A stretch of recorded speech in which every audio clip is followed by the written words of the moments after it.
ब्राह्मणत्व के द्वारा अगर हमारे जीवन में विवेक का उदय होता है तब तो यह ब्राह्मणत्व का सदुपयोग है।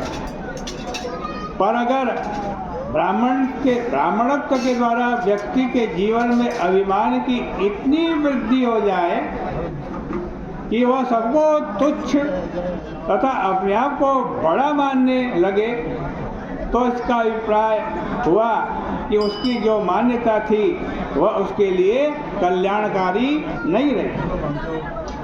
जब सुग्रीव ने भगवान राम को आते देखा तो सुग्रीव तो बेचारे बड़े भयभीत हो गए, भयभीत स्वभाव वाले थे ही। हनुमान जी से कहने लगे, इन दोनों राजकुमारों को देखो,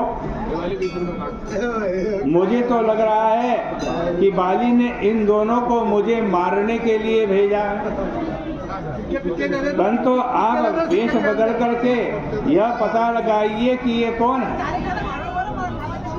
सुग्रीव का तात्पर्य था कि हनुमान जी, आपकी तो यह विशेषता है कि आप मन चाहा वेश बदल सकते हैं। यद्यपि हनुमान जी को छोड़कर अन्य बंदरों में यह चमत्कार नहीं है, पर हनुमान जी के ज्ञान की विशेषता है कि जिस समय व्यवहार में जिस रूप की आवश्यकता होती है हनुमान जी वही रूप बना लेते हैं, पर किसी रूप विशेष को हनुमान जी पकड़े नहीं रहते।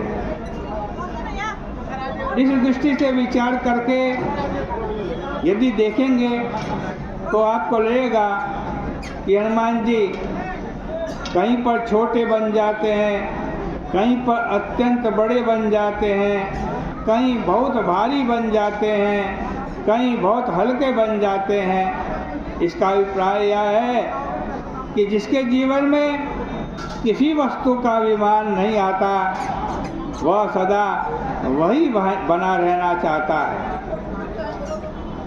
जिसके मन में किसी वस्तु का अभिमान आ जाता है, अहंकार आ जाता है, मैं ये हूँ, वो हमेशा वही बना रहना चाहता है। लेकिन जिसके जीवन में किसी वस्तु का अभिमान नहीं है, किसी वस्तु की पकड़ नहीं है, वह जिस समय जिस वस्तु की आवश्यकता देखता है वही बन जाता है, पर बन जाने के बाद भी वह उससे बनता नहीं है।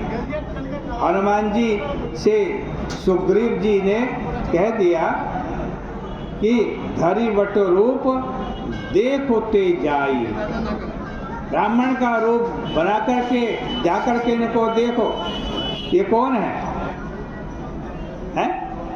मुझे दूर से ही संकेत कर देना ये कौन है। हनुमान जी ने पूछा, यदि ये बाली के भेजे हुए हुए तो क्या करोगे? सुग्रीव ने कहा, बस अपने पास तो एक ही कला है। क्या? तो बोले कि पठाई बाली होही मन मेला, भागौ तुरत तजौ यह सेरा। यदि ये बाली के भेजे हुए हुए इनके मन में मेल हुआ तो मेरे को तो एक ही कला आती है, तुरंत इस पर्वत से भाग जाऊंगा। इस प्रसंग में बड़ी अनोखी सी बात यह है कि हनुमान जी कभी न भागने वाले हैं और सुग्रीव जी बड़े भगोड़े हैं। तो अब दोनों में किसका मार्ग ठीक है? इसका सांकेतिक अभिप्राय यह है कि भागने का भी सदुपयोग होना चाहिए और न भागने का भी सदुपयोग होना चाहिए। इसलिए सुग्रीव यद्यपि बड़े डरपोक हैं और हनुमान जी में डर का लेश भी नहीं है, पर भगवान राम की महानता यह है कि उन्होंने निडर और डरपोक दोनों को ही स्वीकार किया। निर्भीक हनुमान जी तो उनके महान सेवक हैं ही, पर भगवान ने सुग्रीव के भय का भी सदुपयोग किया। आगे चल कर के वर्णन आता है कि जब 4 महीने बीत गए, सुग्रीव भगवान राम जी से मिलने के लिए भी नहीं आए।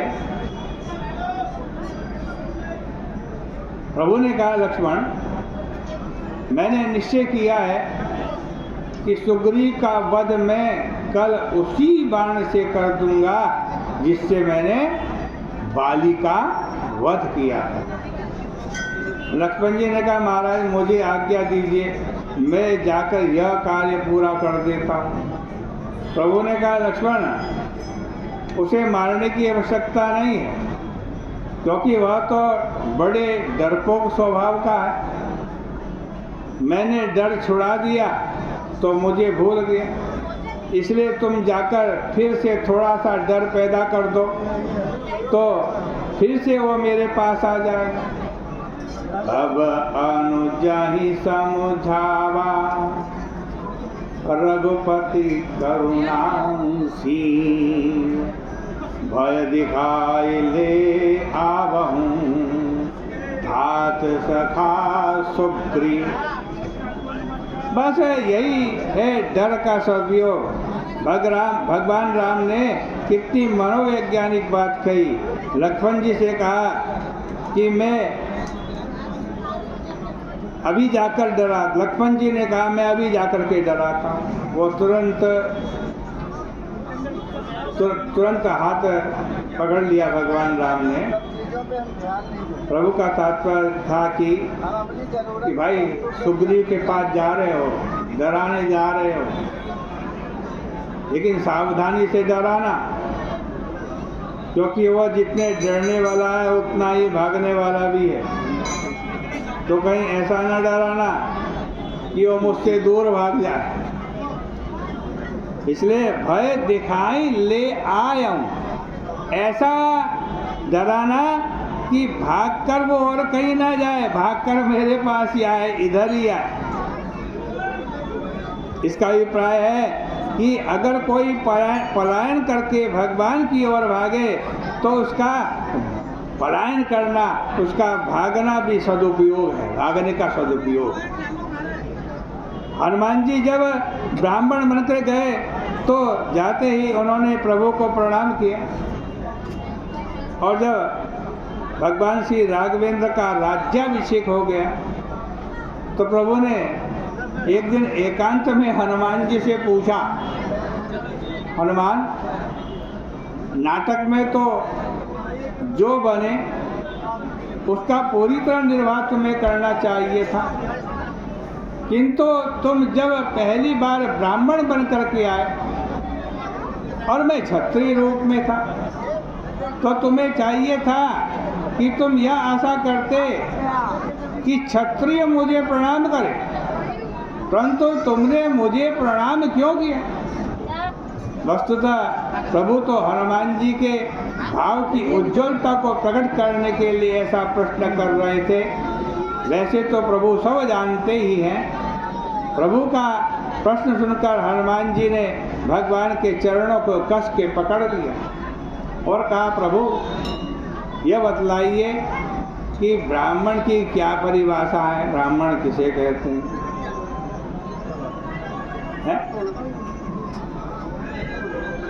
क्या ब्राह्मण उसे कहते हैं जो प्रणाम न करे? वो ब्राह्मण है। जो कभी किसी के आगे सिर न झुकाए वो ब्राह्मण है। कहा, नहीं महाराज, शास्त्र ब्राह्मण की यह परिभाषा नहीं करता कि जो किसी के आगे न झुके वो ब्राह्मण है, जो किसी को प्रणाम न करे वो ब्राह्मण है, ऐसा शास्त्र नहीं कहता है। अभी तो शास्त्र ने ब्राह्मणत्व की परिभाषा करते हुए यह कहा है कि ब्राह्मण कौन है? कि ब्रह्म जानाति स ब्राह्मण, जो ब्रह्म को जाने वो ब्राह्मण है। तो महाराज हनुमान जी ने कहा कि जब मैंने आपको प्रणाम किया तो ब्रह्म समझ करके प्रणाम किया, क्षत्रिय समझ करके प्रणाम नहीं किया। तो वस्तुतः सच्चा ब्राह्मण तो वह है जो ब्रह्म को पहचान ले, न कि जो अकड़ करके खड़ा हो जाए और खड़ा होकर के सोचे सब लोग मुझे प्रणाम करें, मैं किसी को प्रणाम न करूं, वो ब्राह्मण नहीं। हनुमान जी ने कहा प्रभु उस दिन ब्राह्मणत्व का जितना सदुपयोग हुआ उतना तो कभी हुआ ही नहीं। इस प्रकार हनुमान जी अपने ब्राह्मणत्व का सदुपयोग करते हैं। अपने ब्राह्मणत्व का सदुपयोग करने के बाद हनुमान जी ने प्रभु से पूछ दिया, महाराज आप कौन हैं? प्रभु ने पूछा आप बतलाइए कि आपको क्या लगता है मैं कौन? हनुमान जी ने कहा मुझे तो ऐसा लगता है कि जग कारण तारण भव भंजन धरणी भार कि तुम अलग भुवनपति लीन मनुज अवतार। हनुमान जी का वाक्य सुनकर प्रभु हंसे और तब प्रभु ने हनुमान जी को अपना चरित्र सुनाया।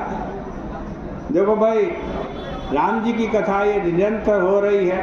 शाम को आरती के पश्चात भगवान